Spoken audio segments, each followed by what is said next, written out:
what it was. But it blew up big. When you heard the takeover, what was your emotional response when you first heard it? That record made you start to go hard. Yeah, I mean, when I heard it, I was like, man, all right, that's what's up. That's a good one. You thought it was a good shot? Yeah, that was a good one. But when I think about it now, I was talking about this to somebody last night.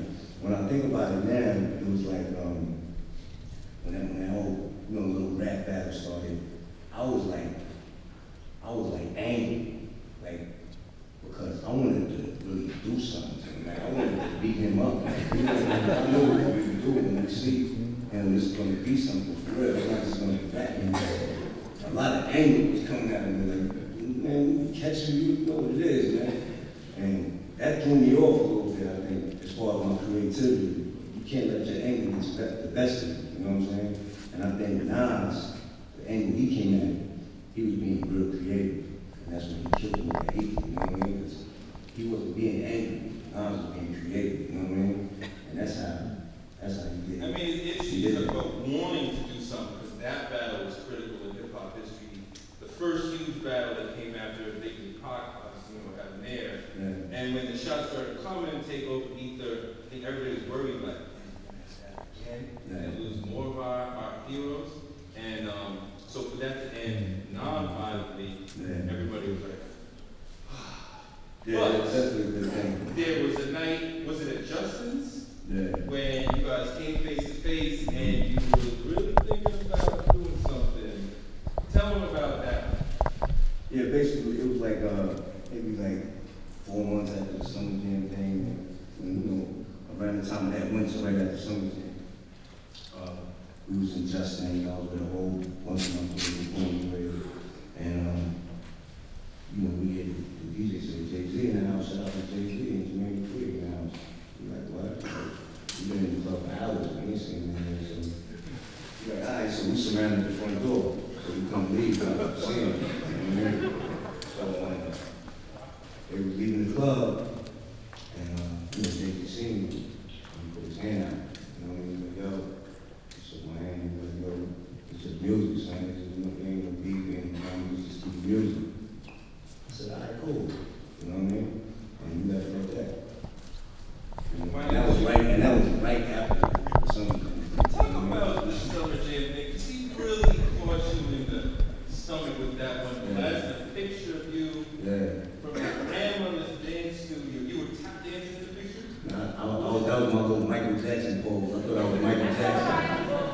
But talk about what you felt like when you heard about this picture last night, because that was entirely different than who you were about. Yeah, I was a young kid at that time, you know what I mean? That was like me when I thought I was Michael Jackson. You know what I'm saying? That wasn't my rap music phase. I ain't get into my rap music phase yet. I was still like young. So yeah, when he did that, one of my mans from Brooklyn, LG, he was at the Summer Jam that day.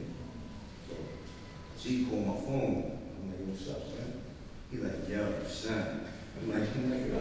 He like, yo, I told you that picture was gonna come back to haunt me. I said, what you talking about, son? He said, man, it's cool, Jay-Z, put the picture up, you just like Michael Jackson. I just started dying laughing. Like, it was funny to me, you know what I mean? Like, that's a good one, cool. That was just funny. And you say later on in the book that you think it was Ashanti gave you the picture, right? Yeah, it probably came from that angle. You know what I'm saying? That's where it probably came from. Because when your grandmother passed, she was at the funeral, because her family part, she learned that dance from your grandmother. She was real embarrassed to see the funeral. Yeah, it was like a little bit, a little funny, but I think it probably came from that angle right there. You know what I'm saying? So, once and for all, do you feel like Jay-Z damaged Mobb Deep? Obviously, he didn't kill it, because he was here, but did he damage? Not the slightest bit. Not the slightest bit. Came back after that, so 800 pounds. Yeah, I mean, he didn't damage the slightest bit. You know what I mean? He made me angry like a mom. I was tight, like, crazy or something, like. But nah, he ain't damaged my career, because, when it comes to Mobb Deep, it's like, it always goes back to Mobb Deep supersedes like everything, you know what I mean? whatever it is. I mean, more people's gonna survive it, man. It's gonna work. You know what I mean? Can we talk about some of the girlies that we talk about in the group? Because there's three famous women that you had almost interludes with. First, you start talking about Mary J. Blige, like her drinks. She's clearly flirting with you, trying to get at you. What was that like? It was a little embarrassing, you know what I mean? Because I was kind of shy, you know what I mean? I was shook because I was married, you know what I mean? You know, she invited us, married Mad Cool, first of all. She loves mom, you know what I mean? She invited us out for her birthday. You know, we had just did a song with her, and she wanted to take us out. So, you know, just to say thanks or whatever.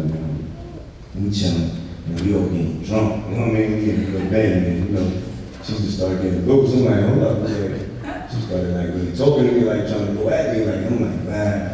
And I started freezing up, like, I was nervous, yeah. Because she's the queen, because she's beautiful, because she's holding you. All that. All that. I was nervous, man. So it didn't go any farther than that, then? Nah, I didn't go But it does go a little further with Lil' Kim. a little bit. Talking about the Lil' Kim situation. You know, I had a little crush on Lil' Kim, you know what I'm saying? A little something, you know what I mean? At that time, back then. And, you know, we had the Source Awards, you know, and the big brawl happened at the Source Awards in Cali, in the Shrine Auditorium. So after the big, you know, fight happened, it was like pandemonium broke out while we were performing, while we were like ending our show. And everybody just got scared everywhere, it was crazy. And I called her to make sure she was all right. I mean, and they got back to the hotel safe. So she was like, oh, come hang out with us. So, you know, we would hang out and once again, you know, apple martinis, you know, everything twisted. And it just escalated and we moved over to the balcony. And, you know, I started going at it, you know. That's what happened. It got even further. Little girl that you met at the mall in LA, nobody heard of her, and then years later, turned out to be Keisha Cole. Yeah, that was kind of crazy. But you know, it's all good though, because it's not really happening in those situations, you know what I'm saying? It's just funny stories to tell, you know what I mean? Just to see that, how that played out, you know what I'm saying? It's interesting, you know what I mean? Lindsay Lohan. I expect Lindsay Lohan. But Lindsay Lohan was calling you, yo, come to Bungalow 8. We want to have enough martinis with you. Tell them about Lindsay Lohan. Yeah, you know, we was cool for a minute, we was hanging out, you know what I mean?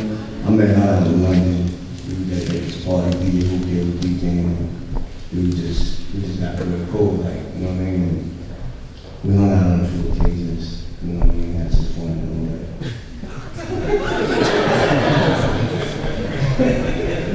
I didn't think that she was a Mobb Deep fan. Yeah, I ain't think so either.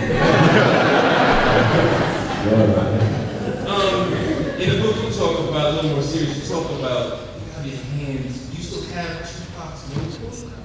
Yeah, one of my mans got that. One of my mans that, when Pop was in New York, shooting off the Reverend or movies, he got real cool with a few of my friends from Queens. I mean, E-Money Bags, you know, their Majesty. They had a pretty good live squad back in the day. And that was like his people, you know what I mean? Majesty, he had a brother with Stretch.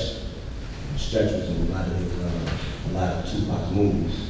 Like Pop was giving me farts and everything. And so, you know, they used to be here all the time, and I guess Pop left one of their notebooks one day at their crib. So, you know, as time passes on, you know what I mean, and years later, I mean, it shows me the notebook, like, yo, I meant to show you this, like, a while ago, but I just remember it now, I'm showing the notebook, and I was bugging reading it, and seeing all the Pop's plans that he had, with, like, you know, getting the community together, and, like, getting all the gangsters, and from each community and like aligning all everybody together for a positive cause and